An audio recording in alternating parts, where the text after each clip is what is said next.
1995, a centennial celebration. Huntsville Hospital turns 100 years old.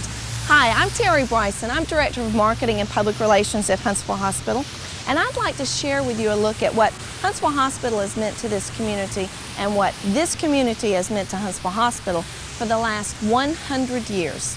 I'm a storyteller at heart. I love old photographs of great-grandmothers and great-grandfathers, stories of aunts and uncles who've come before. I think it gives you a sense of place and time, an understanding of where you've come from and where you're going. And just like any family, Huntsville Hospital has that same rich heritage.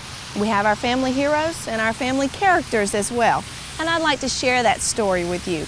Join me as we take a look at a century of caring in our family.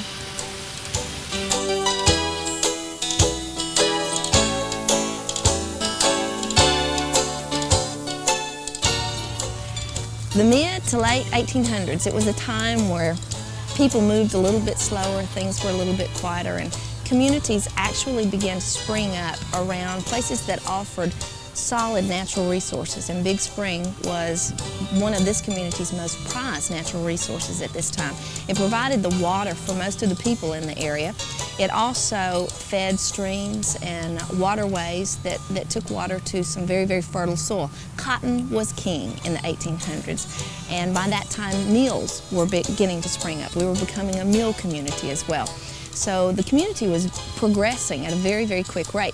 By 1836, a physician by the name of Thomas Fern had purchased from the community Huntsville Water Works, and he had agreed to take 10 miles of cast iron water mains to the four corners of the town square, taking fresh water into businesses and homes in the area. By 1856, another physician, Francis Newman, opened and started Huntsville Gas Works, and Huntsville, the town square, was illuminated by then. By the end of the century, around 1895, they had already published a small directory in the community, and 32 people were listed as having telephones. So the community felt like they were very, very progressive. They were on the cutting edge of what technology was then. They had water, they had gas, they had telephones, but ironically, they had very, very minimal health services available to them. In fact, the only type of social services available in this community were from a group of ladies known as United Charities ladies. They were basically a group of women of means who took their own funds and went around doing good deeds. They clothed the poor, took care of the sick, took clothes to the needy, things like that. The story goes that these ladies heard of a mother of 8 children who had fallen ill, and they decided that any mother who had 8 children and wasn't feeling well needed to be checked on. And so they sent a group of women out to her home. And when they got there, they found that the mother's 8 children had also fallen ill, and they were scattered on quilts on a wood floor in front of a wood stove, and that the father too had fallen ill, and he had taken to his bed sick and was so ill that he couldn't go for help, and that the children's mother had been dead 3 days. And it had a devastating impact on the community. They could not believe that something so tragic and so horrible could happen in such a wonderfully progressive community. And the United Charities ladies decided to do something about it. They went to the community and they said, if the city will put up half the money, we'll put up half the money, and we will start Huntsville's first hospital.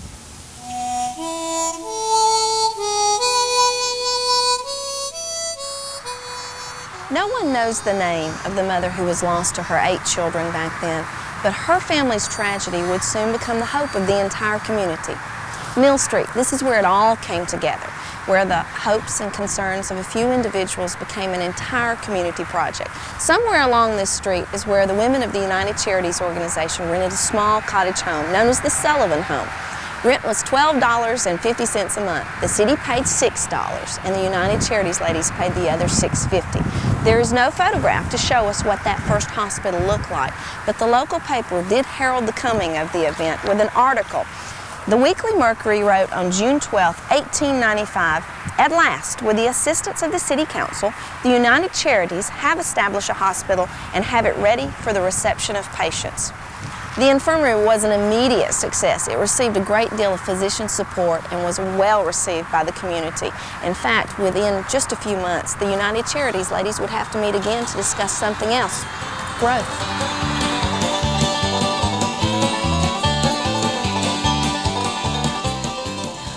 Huntsville Hospital opened on Mill Street, it was basically a 7-bed infirmary. The United Charities ladies had scrubbed that little cottage home from top to bottom, and they wouldn't let anything in that couldn't be boiled, because naturally boiling was their only means of sterilization. They also had a strict rule: no visitors except on Sundays and Wednesdays. But the community was so proud to have their first hospital that they actually furnished it themselves. They brought beds and chairs and linens from their own homes. They also provided the food for the patient meals. People brought eggs and flour, coffee and milk. Later, they would continue to bring these items as payment for their bills.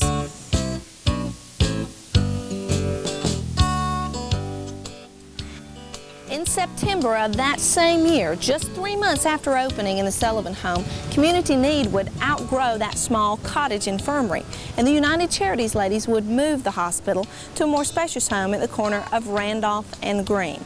That site is home to the YMCA today.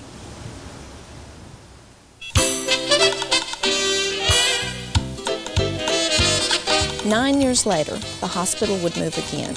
In 1904, the city was the recipient of a large 2-story frame house at the corner of Oak and Half Streets. It was willed to the community by a lady known as Miss Molly Teal. It would actually be more appropriate to call her the Madam Teal, for she was proprietor of the local sporting house. In other words, she was a working lady. Now, Miss Molly Teal was not some Southern belle gone bad. In fact, she was an articulate, calculating businesswoman. She was known to have earned the tolerance and the forbearance of the community by using her own resources to do good for the local citizens. In fact, she's credited for starting one of the first schools and opening the first fire department, as well as giving a small infirmary the chance to become a real hospital. In Miss Molly Teal's will, she left the home to the community with a stipulation that at the discretion of our founding forefathers it be used for either a school or a hospital. And since we had outgrown the facility at the corner of Randolph and Green, the community decided to make it a hospital. This is an actual photograph of the Molly Teal house. You can see from the size of her home that business was obviously good. Miss Molly Teal was also well known for her sense of humor. She loved to drive the women of the community crazy. Every Sunday she would dress her girls up in their best dresses, and they would all go for carriage rides. I think you'd call it marketing. She also loved jewelry. She was well known for her jewelry, and she was said to have never been seen outside the house without her parasol. She always had a parasol, like any proper lady would. Another example of her sense of humor was that she left all her jewelry to the hospital along with her house, much to the fury of her family. And also, in her will, she wrote that if the city decided to use her home for a hospital, that before one man could be cared for there, they had to hang a sign over the front door that said, "Welcome back." Further testimony to Miss Molly Teal's goodwill and generosity is the fact that she always served her customers homemade refreshments. Translation: she ran a still out of the back of her house. This lady was not only a businesswoman, she was an entrepreneur. Now, we know that Miss Molly Teal's house sat at the corner of Oak and Half Streets, and we know that the street names were later changed. Today, it would be the corner of St. Clair and Gallatin Street. And longtime residents recall that her house sat way back off the corner. A long dirt road led up to the house, and that would put her home at approximately this point, Big Spring Manor. This site and Miss Molly Teal's house would afford the hospital 7 private patient rooms, 2 rooms for nurses, a kitchen, and the hospital's first indoor bathroom. This would be the home for Huntsville Hospital for the next 22 years. At this location, once again, the hospital was furnished by the community with memorial gifts and donations. The first year at this location was so successful that the hospital added on 3 patient rooms, an operating room, a sterilization room, a physician's dressing room, a business office, and a private consultation room. From the beginning, the defining characteristic of Huntsville Hospital was one of growth.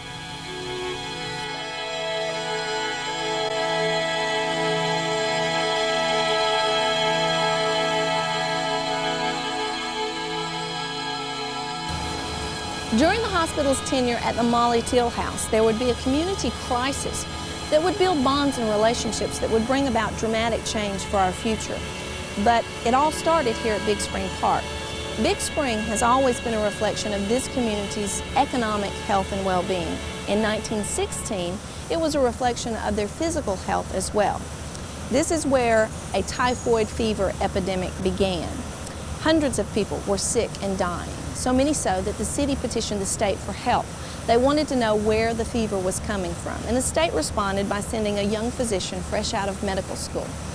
He had just been hired as the state's first county health officer, but he would bring a great deal of expertise to this community. And it was Dr. Carl Grody Sr.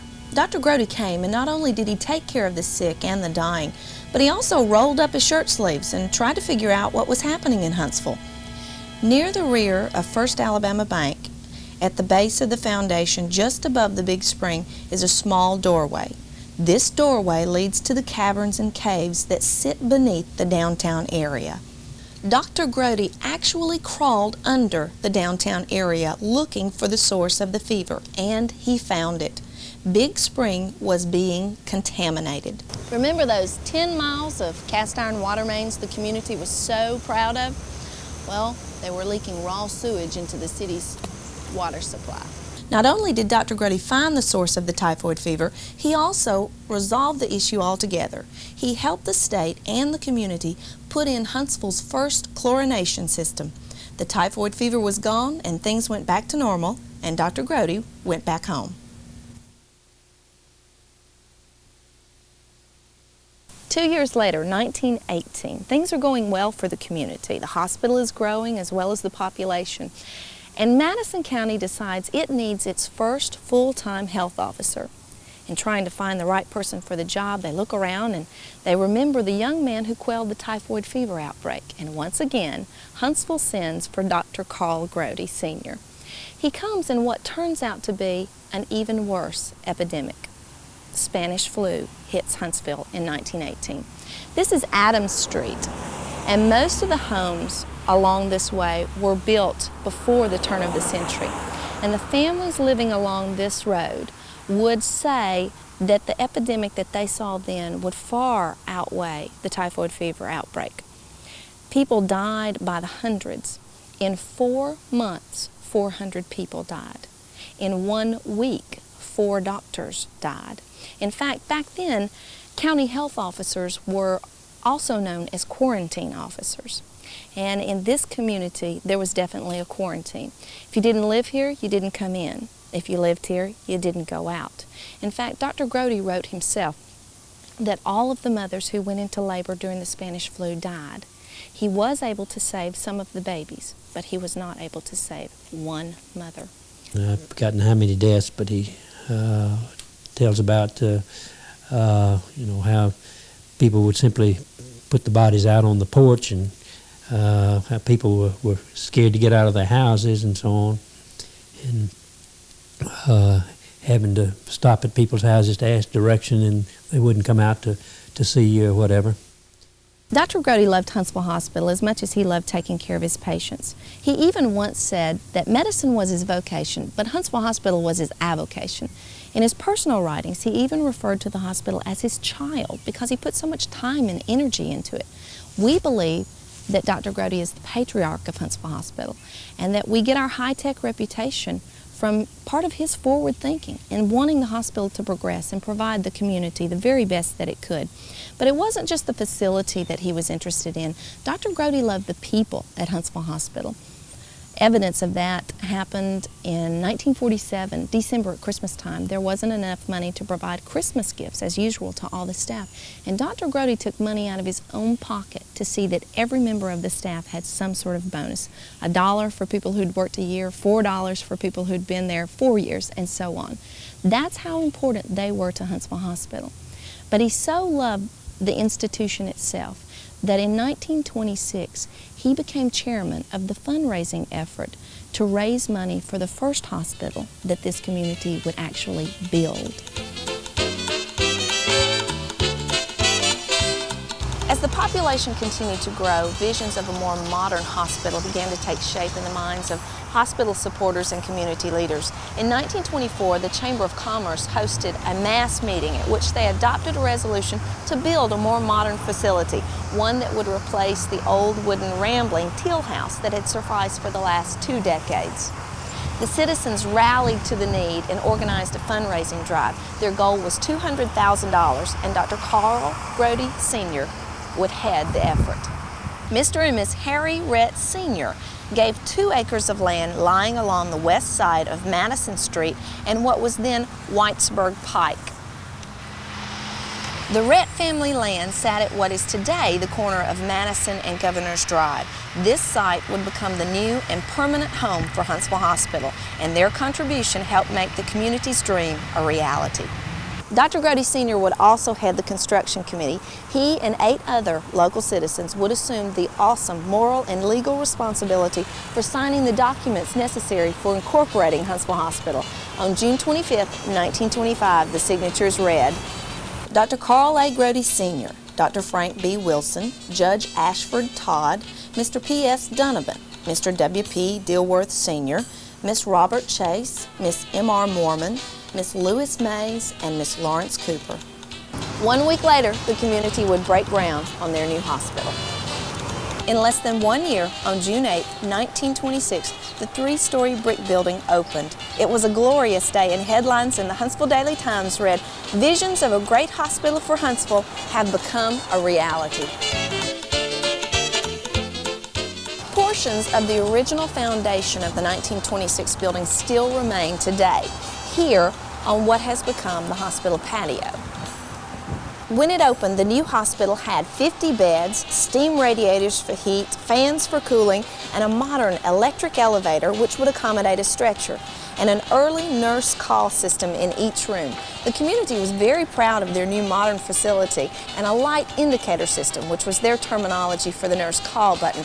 The newspaper boasted on June 8, 1926, that the nurse call system was the same as found in the famous Mayo Sanatorium. Just 3 days after it opened its new modern facility, Huntsville Hospital got into a new kind of business. And it was one that I guess you might say it wasn't expecting. This is Buddy Miller. He was born at Huntsville Hospital, and the way he came to be with us is his mother was playing poker. And she had the best hand she'd ever had in her life, and she absolutely refused to leave the table until she'd won the game. And when she finally played her last hand, she was so far into labor, there was no time to call for the doctor or the midwife. They had to bundle her up and rush her down to Huntsville Hospital, and that's how we got into the baby business.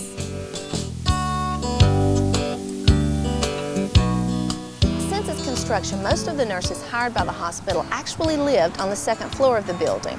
But by 1929, once again, more space was needed for patient care. So a new wing was built as a nursing residence. It was furnished for the hospital by local churches and civic groups. With the physical plant completed, attention turned to the overall appearance of the grounds. Members of local garden clubs planted trees and shrubs and planned the overall landscaping project. It became a showplace for the community. One trustee at that time suggested that perhaps now it was time to get rid of the chicken coop out behind the hospital. The beautification project was completed just in time. The next wave of trial was closer than anyone could know.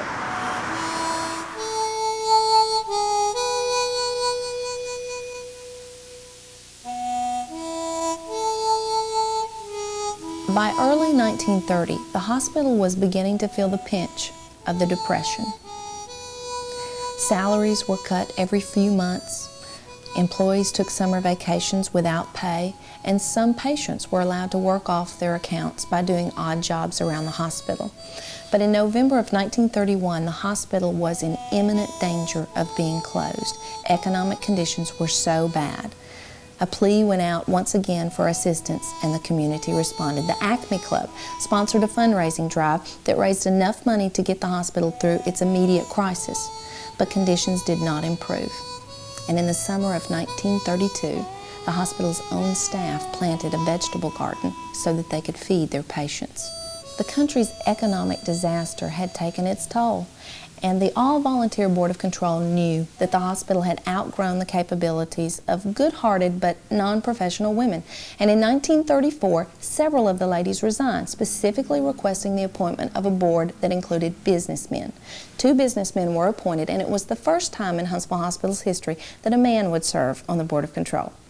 By the 1940s, things were improving, and the Lions Club sponsored a vigorous fundraising effort to raise the $19,500 required to pay off the mortgage. They felt that too much money was being spent on interest. The interest was an unbelievable 6%. They were successful, and in November of 1942, the hospital was able to burn the mortgage papers.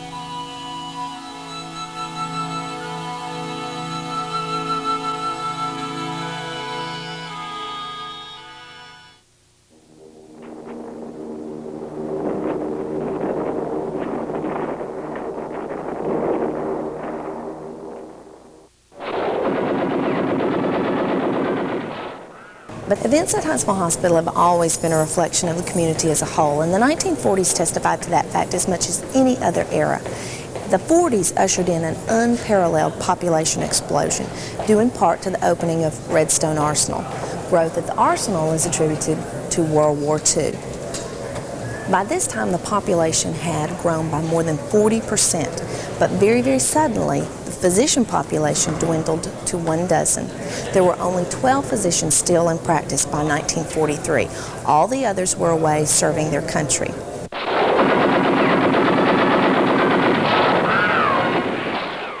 But there was a special kind of soldier on duty at Huntsville Hospital, a one-woman battalion of nursing support, Miss Gertrude Pratt. When Miss Pratt came to Huntsville Hospital as nursing superintendent, we were in the throes of a severe personnel shortage due to the war. To keep the place running, Miss Pratt had to wear many hats. She acted as admission clerk and cashier and financial counselor, purchasing agent, director of medical records, director of personnel, nursing supervisor, and director of education, as well as others, I'm sure. She was a remarkable woman of dedication and strength, and she's credited with the supreme effort of helping the hospital survive the difficult years during and following World War II. About the time of her departure, healthcare ushered in a new way of thinking. No longer would hospitals be run by nursing superintendents. The complexity of operating a healthcare facility required that of leadership formally trained in hospital management. And in 1953, Huntsville Hospital employed Mr. Ned Wickham, our first official hospital administrator.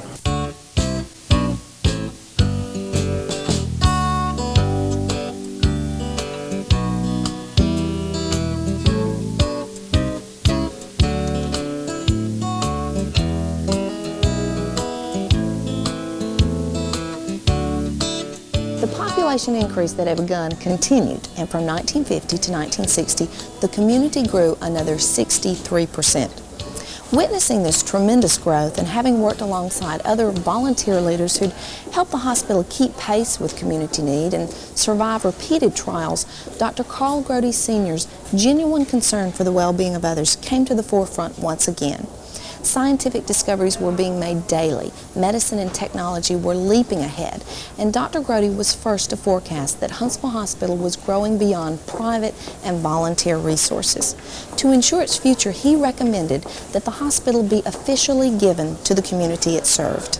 And in 1961, Huntsville Hospital was deeded to the city.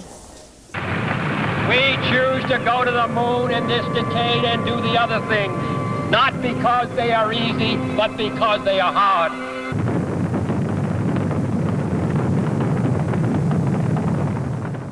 During this era, Huntsville changed from an agriculturally based economy to one of industry and technology, and we became known as the Rocket City. While the country anxiously watched Huntsville's efforts to help put the first Americans in space, we welcomed Dr. Frank P. Halls, Huntsville's first neurosurgeon. With his arrival in 1964, Huntsville Hospital made its first step toward becoming a regional referral center, providing unique medical services that could not be found at smaller community hospitals. That same year, the hospital completed a major 5-story addition we know as the South Tower. And as time saw more and more women enter the workforce, once again, Huntsville Hospital was early to address changing community needs, and in 1967 we opened the area's first corporate-run daycare center. It was also the first nursery in Alabama licensed for children under 2 years old. In 1973, the hospital purchased Fifth Avenue Hospital, located across the street from the main complex, what is now the Rehab Hospital. It was our first purchase of another facility. We were also selected as the primary teaching site of UAH's medical school that same year. This affiliation with the medical school accelerated the hospital's prominence as a regional referral center, and we would also become home to more and more technological firsts, such as Alabama's first nuclear pacemaker implant by Dr. Peter Yu, and the region's first neonatal intensive care unit for the treatment of critically ill newborns. As the 70s drew to a close, we broke ground on the North Tower construction project that would pave the way for revolutionary medical advancements our predecessors could never have even imagined, like CAT scans, MRI, and cardiac catheterizations. New technology would bring new procedures and new challenges. On November 4th, 1981, Dr. Stancil Riley performed Huntsville's first open-heart surgery. During this momentous occasion, there was a power outage, and Dr. Riley and the OR staff stood in absolute darkness for 8 very long seconds, until the emergency generator brought the lights back to life. That same year, our hearts were opened to the unique needs of sick children, and Huntsville Hospital was first in the region to open a pediatric intensive care unit to provide the special technology necessary to care for seriously ill children. By this time, the hospital's reputation as a regional referral center was firmly established. The unique and one-of-a-kind services available here brought patients from throughout the Tennessee Valley, and we began to recognize a changing responsibility, one that required developing new kinds of outreach programs.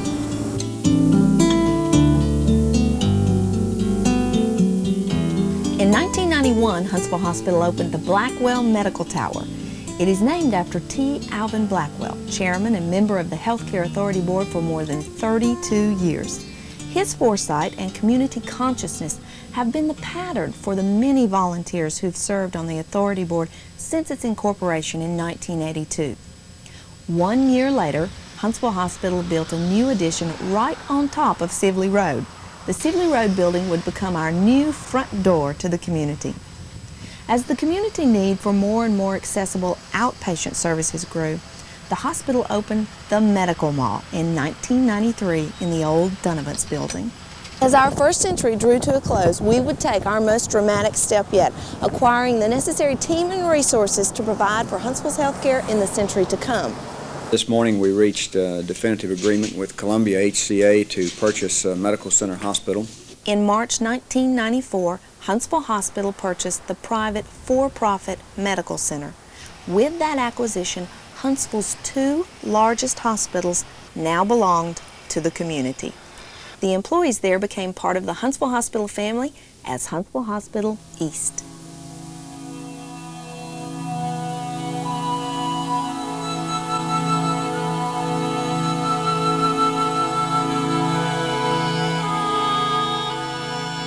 Huntsville Hospital's success began with community support, and the generosity of our community continues today through contributions to our foundation from people who are committed to something bigger than themselves, a circle of devoted supporters who make us what we are: the medical staff leadership, our caring volunteers, dedicated employees, the vision of our board, the capable leadership of our administration.